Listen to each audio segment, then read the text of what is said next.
Bonjour, je vous propose une vidéo sur l'intensité moyenne de défaut. Cette notion est essentielle lorsque l'on s'intéresse au risque de crédit. Le sommaire de cette vidéo est composé de 4 parties. Premièrement, le contexte. Deuxièmement, la probabilité de défaut cumulé. Troisièmement, la formulation de l'intensité moyenne de défaut. Et quatrièmement, comme d'habitude, je termine par un exemple, en l'occurrence ici d'intensité moyenne de défaut. Alors, le contexte est le suivant. Il est fréquemment nécessaire d'évaluer les pertes potentielles du créancier dans différents scénarios. Cette nécessité est flagrante lorsque le créancier est une banque, c'est-à-dire une institution financière régulée. On a alors recours à une table de probabilité de défaut cumulé par notation et par maturité. Cette table étant fournie par une agence de rating comme Standard & Poor's, Moody's ou Fitch. Sur la base de cette table, on peut calculer la probabilité de défaut pendant la T-ième année, sachant que la société n'a pas fait défaut avant. Cette probabilité est le taux d'intensité de défaut. Eh bien, les pertes potentielles susceptibles d'être subies par le créancier sont déduites de l'intensité moyenne de défaut, que nous allons voir en détail. Alors, à propos de table de probabilité de défaut cumulé, vous avez ici un exemple qui est issu d'une publication de Standard & Poor's. En tout premier lieu, je voudrais faire remarquer que lorsque la notation est comprise entre AAA et BBB, on parle d'investment grade. Lorsque la notation est inférieure à BBB, c'est-à-dire lorsqu'elle est comprise entre BB et C, on parle de speculative grade ou de non-investment grade. Alors, l'exemple que nous allons considérer est le suivant. Tout d'abord, la table permet de constater que la probabilité qu'une obligation notée grand B fasse défaut dans les 2 prochaines années est égale à 7,46%. La probabilité qu'une obligation notée grand B fasse défaut pendant la 3e année va être notée P2A. Eh bien, la probabilité qu'une obligation fasse défaut pendant la 3e année, c'est la différence entre la probabilité qu'elle fasse défaut dans les 3 premières années, moins la probabilité qu'elle fasse défaut dans les 2 prochaines années. Alors, la probabilité qu'il y ait un défaut dans les 3 prochaines années, c'est 11,26%, moins la probabilité qu'elle fasse défaut dans les 2 prochaines années, on vient de le voir, c'est 7,46%. Par conséquent, P2A, qui est égal, on vient de le dire, à 11,26% moins 7,46%, est égal à 3,80%. On va noter V de T, la probabilité de survie au-delà de la date T. Évidemment, pour survivre au-delà de la date T, il faut ne pas avoir subi de défaut au cours des T premières années. Donc V de T est égal soit à la probabilité de survie au-delà de la date T, soit à la probabilité d'absence de défaut au cours des T premières années. Alors, à titre illustratif, la probabilité de survie au-delà de la 2e année, c'est la probabilité d'absence de défaut dans les 2 premières années, ce qu'on va noter P de B. Alors, on sait que la probabilité de défaut dans les 2 premières années, c'est 7,46%. Donc, la probabilité d'absence de défaut, la probabilité de l'événement contraire, est égale à 1 moins 7,46%. Donc, V de 2 est égal à 92,54%. Et c'est ce qu'on note, donc, P de B. Alors, de la même façon, on peut écrire V de 3, probabilité de survie au-delà de la date 3, égale 1 moins la probabilité de défaut au cours des 3 premières années, c'est-à-dire 1 moins 11,26%, ce qui nous fait un nombre qui n'a pas tellement d'importance. Moi, ce qui m'intéresse à ce stade, c'est de pouvoir écrire que 11,26%, c'est en fait 1 moins V de 3. Alors, P de A, nous avons dit que c'était 11,26% moins 7,46%. 11,26%, on vient de le voir à l'instant, c'est 1 moins V de 3. Et bien évidemment, 7,46%, c'est 1 moins V de 2. Et donc, P de A, en simplifiant par 1 moins 1, est égal à V de 2 moins V de 3. Alors, on peut désormais calculer la probabilité de défaut pendant la troisième année, sachant que la société n'a pas fait défaut avant, c'est-à-dire au cours des 2 premières années. Eh bien, il s'agit de la probabilité de A, défaut pendant la troisième année, sachant B, qui est l'absence de défaut dans les 2 premières années. Nous savons que P de A sachant B, c'est P de A inter B sur P de B, mais P de A inter B, c'est la probabilité que l'obligation fasse défaut pendant la troisième année et qu'elle n'ait pas fait défaut au cours des 2 premières années. En fait, c'est la même chose que la probabilité de faire défaut pendant la troisième année. Le tout divisé par P de B. Donc, si P de A inter B est égal à P de A, P de A sachant B va donc être égal à P de A 3,80% divisé par P de B, on vient de le voir, 92,54%. Donc, P de A sachant B, c'est 4,11%. C'est le taux d'intensité de défaut.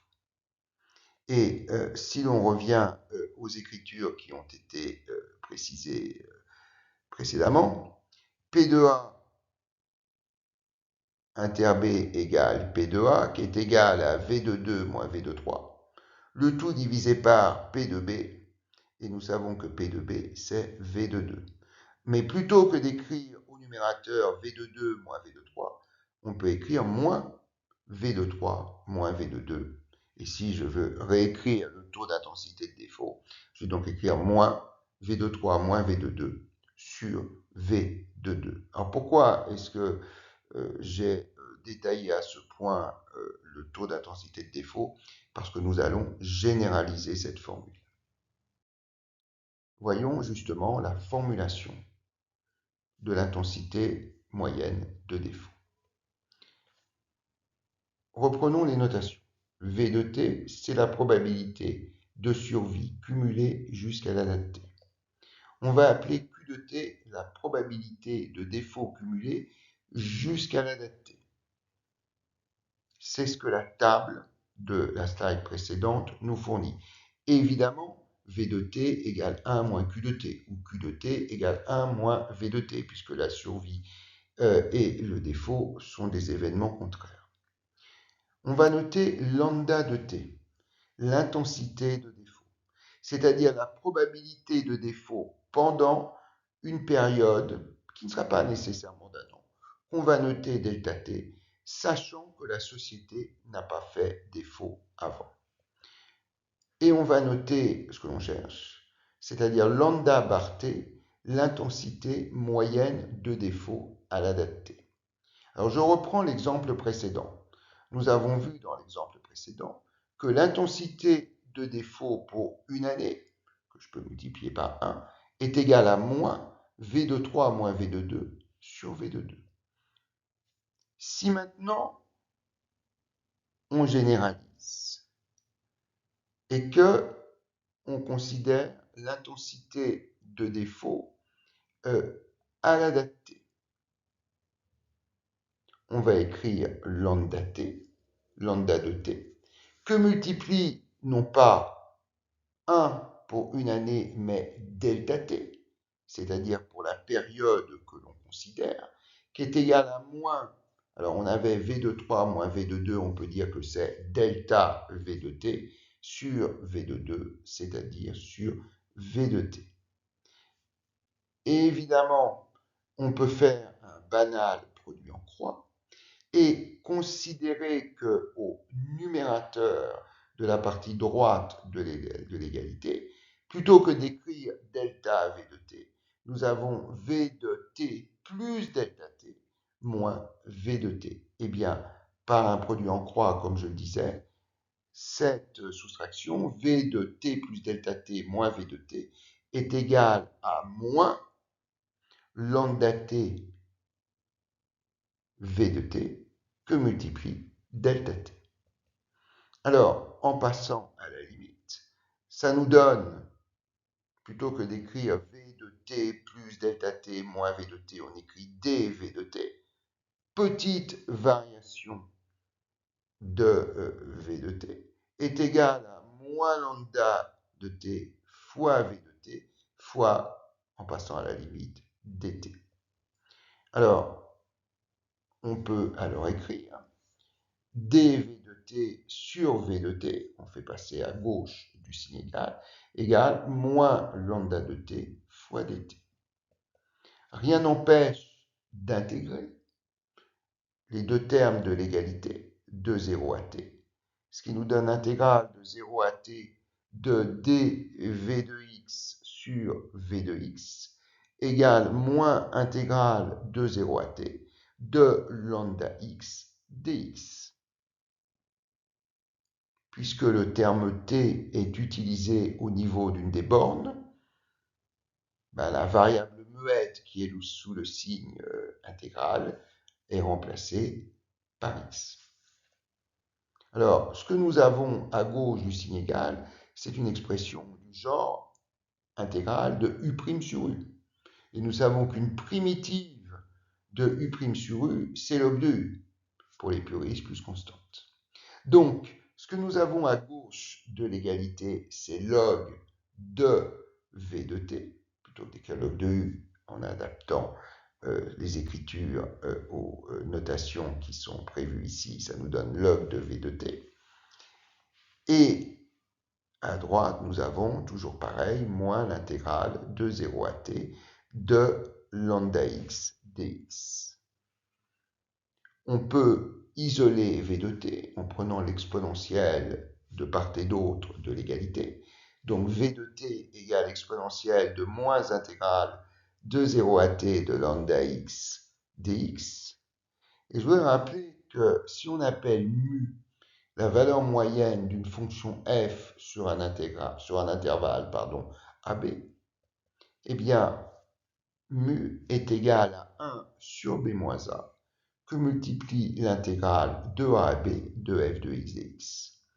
Alors, si l'on veut faire apparaître la valeur moyenne de la fonction lambda sur l'intervalle 0t, on va écrire v de t égale exponentielle de, alors on a envie d'écrire 1 sur t moins 0, intégrale qui est déjà là de 0 à t de lambda de x dx, mais à partir du moment où l'expression de v de t ne comprend pas au niveau de l'exponentielle le terme 1 sur t, il suffit de multiplier par t pour que l'expression soit exacte.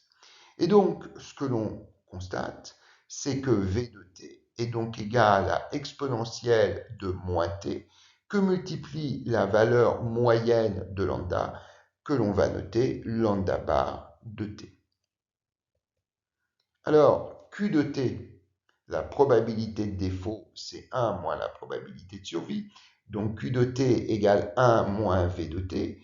Et nous venons de voir que V de t, c'est exponentielle de moins t lambda bar de t. Donc, Q de t égale 1 moins exponentielle de moins t lambda bar de t. Alors, je peux isoler l'exponentielle en la faisant passer à gauche du signe égal, et puis en faisant passer le Q de t à droite du signe égal, ça nous donne exponentielle de moins t lambda bar de t égale 1 moins Q de t. Ce que nous cherchons, c'est l'intensité moyenne de défaut, c'est lambda bar de t. Donc, nous allons passer au log de part et d'autre de l'égalité pour nous débarrasser de l'exponentielle. Ça nous fait donc moins t lambda bar de t égale log de 1 moins q de t. Et finalement, le lambda bar de t recherché, l'intensité moyenne de défaut, c'est moins 1 sur t, log de 1 moins Q de t. Alors prenons un exemple illustratif. Je reprends la table que nous avons déjà vue de slide plus tôt. Je rappelle que Q de t, c'est la probabilité de défaut jusqu'à la date t, que lambda bar de t, c'est l'intensité moyenne de défaut à la date t, et je rappelle enfin la formule qui a été établie dans la slide précédente, lambda bar de t égale moins 1 sur t log de 1 moins Q de t. Alors, si l'on veut calculer l'intensité moyenne de défaut à la date t égale 3, toujours pour une obligation qui est notée grand B, eh bien, nous cherchons en fait lambda bar de 3, qui n'est autre que, pour t égale 3, moins 1 tiers de log de 1 moins Q de 3. Q de 3, nous lisons dans la table que c'est 11,26%. Donc, lambda bar de 3 est égal à moins 1 tiers de log de 1 moins 11,26%, ce qui nous donne lambda bar de 3, c'est-à-dire l'intensité moyenne de défaut à la date 3, qui est égale, tout calcul fait, à 3,98%.